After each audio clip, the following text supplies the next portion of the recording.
Hey loves, welcome back to my YouTube channel. My lovely good name is Barbara Kalundu. If you're new here, hit the subscription button, like and share to your friends, to your family.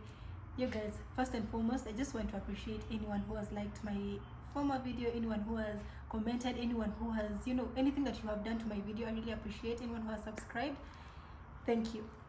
So today I'm going to talk about a crucial sijui niseme crucial ama niseme aje.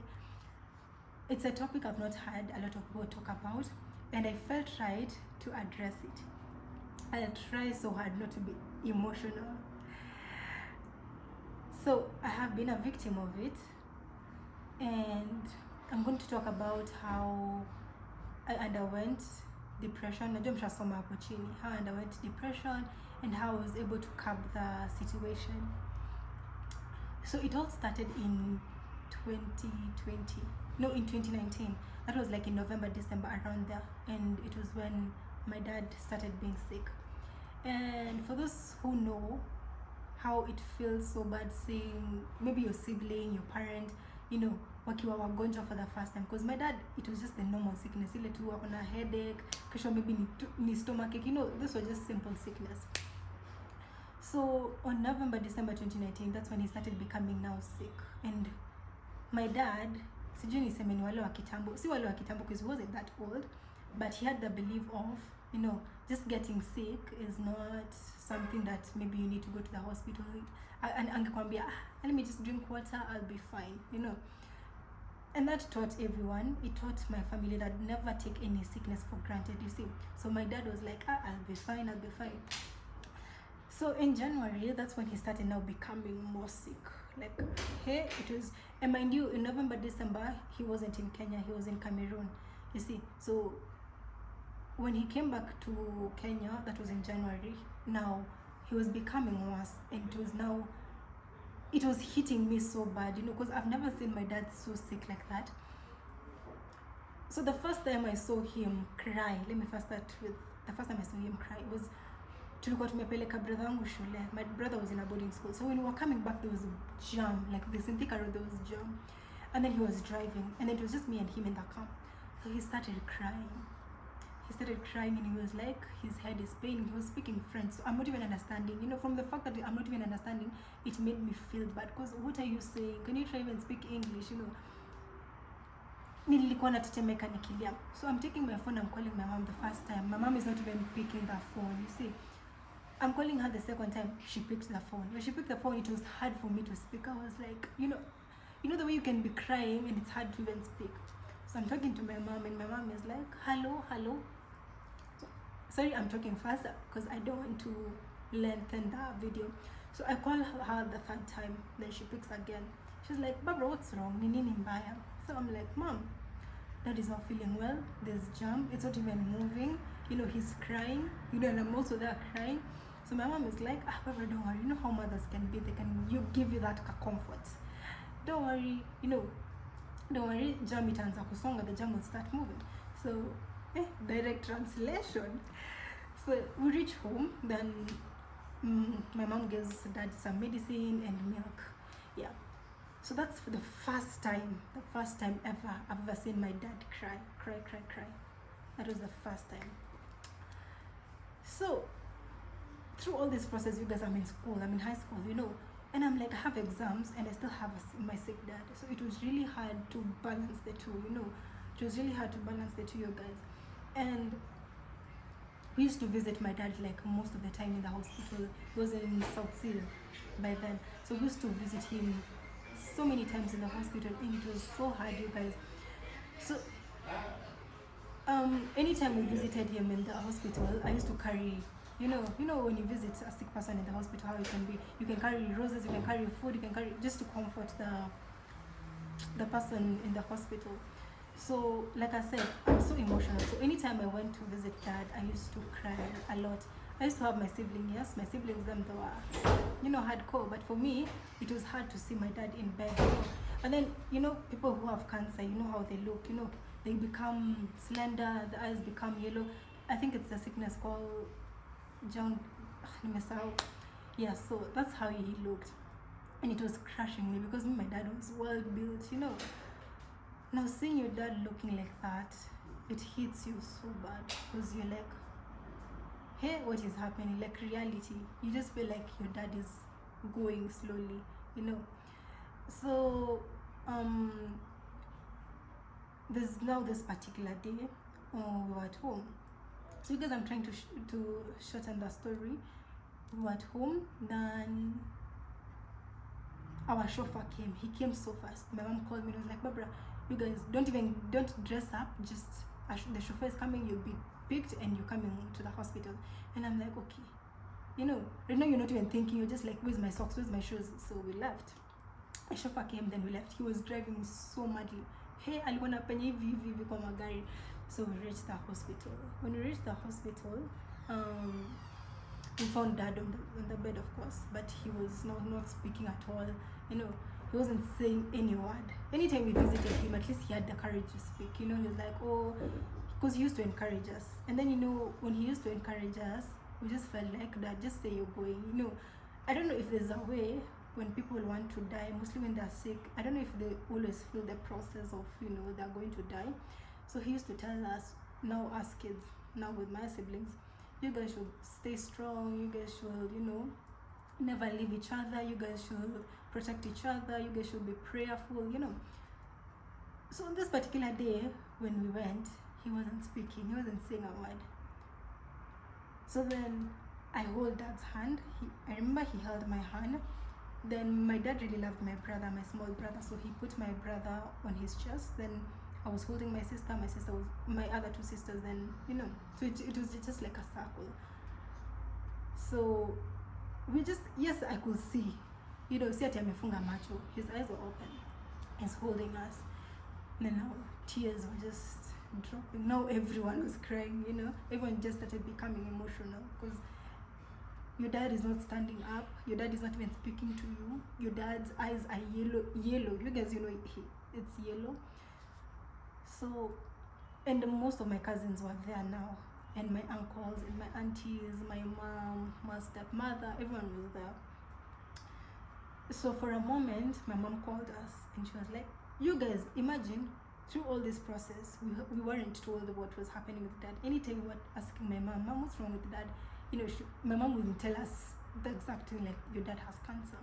So my mom called us and she was like, oh, your dad now has cancer. We feel like it's the right time, you guys need to know, you know. And once you're told this, you know, like, why are you telling us now? From the fact that my mom was telling us at that moment, we knew, there's something that is not right over here. Yeah, so we prayed, videos were taken. Now it was so evidently, but you know the way human beings are, the way I was like, let me not say my dad is going. So we come back home, the day is over. Obviously we can't sleep in the hospital, we go back home. When we go back home, it was hard to sleep, of course. It was really hard. You know, you're there, you're praying, you're like, God. Because I really loved my dad, by the way. I really, really loved my dad. My dad was everything. I loved my, sorry to say, mom, I loved my dad more than my mom. I loved my dad more than my siblings. Like, my dad was my everything. That's a story for another day, why I really love my dad. Because, you know, it was just another particular love. You know, he was my first and my end. God is, but he was also. But anyway, so in the morning, we're waking up. No, I woke up first. I woke up second, sorry. So I found my sister in the sitting room. She's not even watching TV. She's not even using her phone. She's just there. She's folded her legs, you know. She looks okay, but why are you not watching TV like usual? Why are you not using your phone? But, you know, it never clicked me. So I'm like, hi, Stephanie. She's like, hi. So immediately, you guys, I see it. I'm receiving a call. And it's a call that I've not even saved. You know, it's a number that I've not even saved. And then I pick. So when I pick, it's my mother's best friend who is calling. And she's like, Barbara, are you okay? And I'm like, yes, I'm okay. I'm sorry, I've just heard that your dad is dead. You know. So she's the first person who actually cracks the truth to me. You know. And then I don't even speak. I go blank. You know, I just leave the phone. Then I ask my sister. Stephanie, is it true that dad is dead? So Stephanie now tries to speak and she's like, yeah, Barbara, it's true. So there I burst into tears. I'm like, I was now broken kabisa. Ile kabisa kabisa. Like you just feel like holding a knife and stabbing yourself. So I go to my brother and sister's room and I'm like, you guys wake up. Things are not well. Dad is gone. So they wake up. When they wake up, I tell them the truth and obviously even hata uko kwa usingizi ya cloud 9 unasikia such news, you just start crying. So it was sad. So my mom wasn't even home, imagine. But then we left mom because I remember the day we had visited dad, the day that the chauffeur came, it was on April 19th. So you guys are now stammering, it is now hard. It was on April 19th. So on 20th, that's when dad died, around 1 a.m. Yeah, asubuhi. So we left mom in the hospital. So the next day on 20th, she comes and she's crying, she's being held with my aunties. So yeah, to just keep all that, after I heard that my dad is dead, I remember, I think it was the next day, if I can vividly remember, it was the next day. Now it was hitting me bad, you guys, because I was like, hey, what next? Like, what's going to happen to me? Because from the fact that yes, my dad was taking care he was taking care of all of us, but I feel like I loved my dad more. Sorry to say, I loved my dad more. So you guys, now this is where my depression now started hitting me here, because me knew sikuwa na mwanzo ama sikuwa na mwisho. So I went to my room, and then I did not even look. I just went to my room. So beside the bed there was, I think you guys know sardines. If you look at the sardines container, it's always metal. Obviously it's metal. So I took the opener. You know how the opener is, and if most of you have interacted with me, by the way, you can realize that my left hand has a lot of cuts. And some people have asked me what has happened, but I never tell them the truth. I was never telling them the truth, or I will let you assume, because people will be like, were you born like that? Or when you were a kid, is it like a culture thing? Is it that you were, people will just assume. But me used to lie to them that, when I was in school, I jumped over the fence. In high school, I wasn't bad, by the way, so it was just a made up story, just for them to avoid asking me about my cuts. So yeah, back to my story. I took the sardines lid, then I started cutting myself. In the process, you feel the pain physically, but mentally you don't feel the pain. You always feel like you always feel like the pain that you're getting from your skin, from cutting yourself, it's not more than the pain that is in your head, like what you are thinking about, you see. Yeah, so I was cutting myself. Then my brother found me in the process. So when my brother found me, he immediately called my mom. So my mom was not home, by the way, so she came. My mom started crying. Then it was now another process. So my mom called our pastor. Imagine, it was that serious. I called the pastor. I was prayed for. So my uncle was there trying to nurse the wounds, you see. So when the pastor came, I was prayed for. Then the day ended like that. So my mom kept on talking to me, my big sister kept on talking to me, but depression is a process. It's just not a one day thing. Actually, okay, I've finished cutting myself, now the depression is over. It's a process. So in this process, I needed to help myself, because when you're in depression, or when you are undergoing a lot of things, you wouldn't want people to know. You wouldn't want to tell people what you're going through. It's upon you to curb the situation.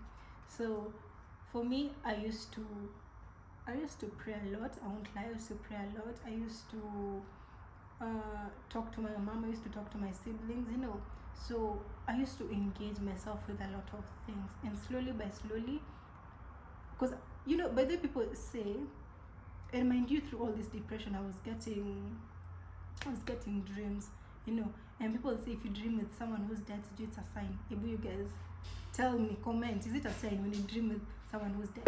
Literally, I wasn't seeing, but I was not seeing my dad's face. I had 3 dreams. I wasn't seeing my dad's face. I was only seeing his back and how he is, how he's well built and how he wears.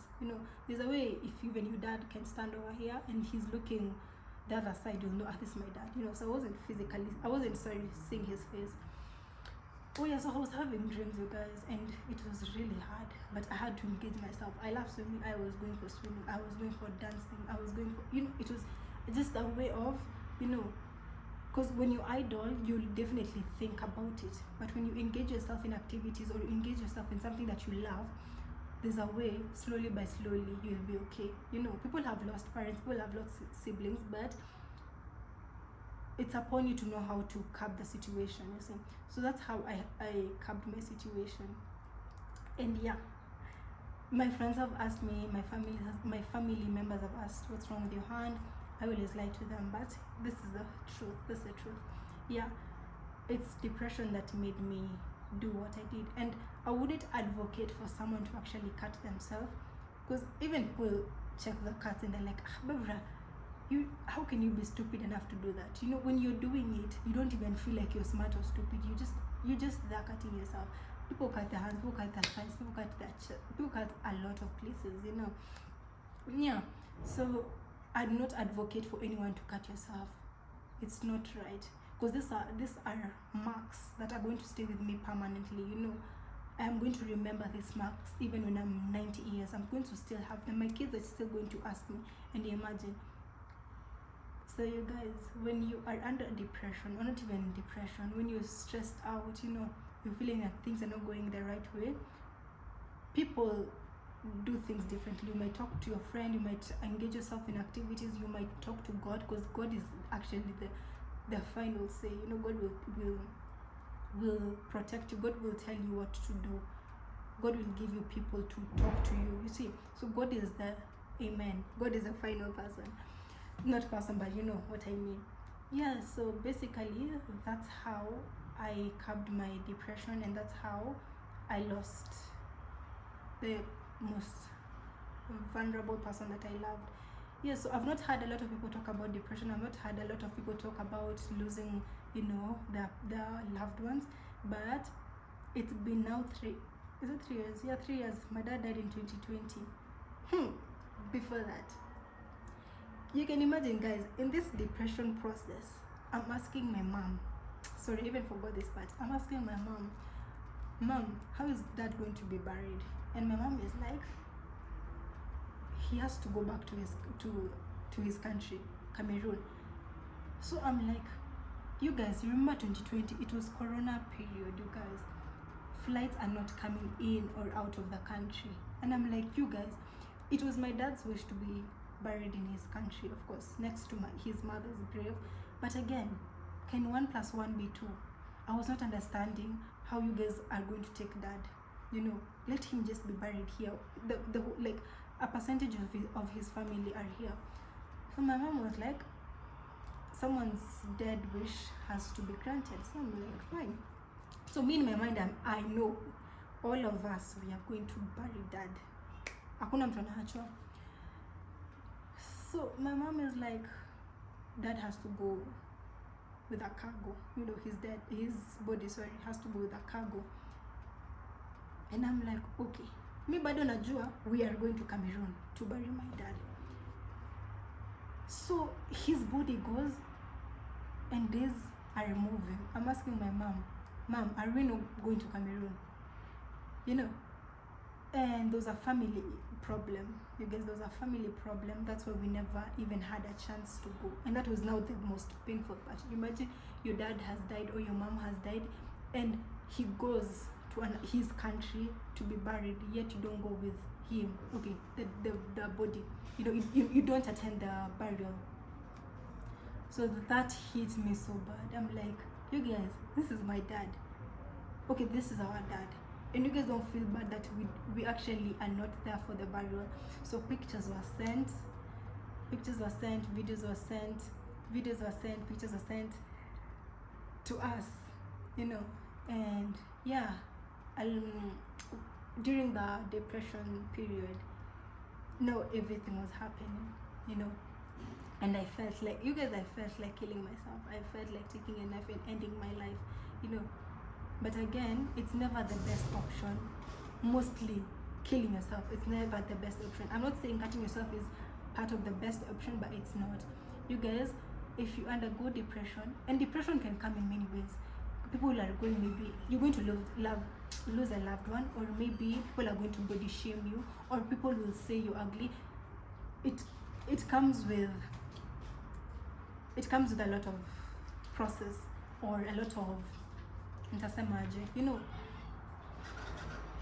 depression can come with so many things. I'm not saying it's all about losing a loved one. Yeah, so with all that said, I just want to encourage anyone who's out there. Maybe you're being body shamed, maybe unaambiwa una, because even in high school, by the way, me in high school I was body shamed.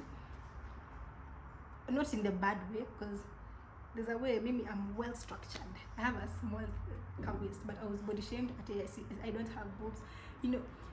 But let not them body, usiache mtu akuweke chini. For me, I used to make it a joke. You know, people used to say you have small boobs. Me, I used to make it as a joke. So it never hit me. Some things just make them as a joke, and it will never hit your head. Because if ningeiweka kwa kichwa, definitely right now I'll be like, hey, you know, me, I'm small, me, I'm There's some things, it's upon you. It's upon you to take the gear. It's upon you to take the wheel and drive your own self. Yeah, so Kai, I can be talkative in some education. So basically, that's the video for today. If you guys like the video, make sure you like, comment, and share to your friends. Share to anyone who's undergoing something small. Someone who feels like, you know, they're nothing, they're small. Make sure you share. And thank you for watching.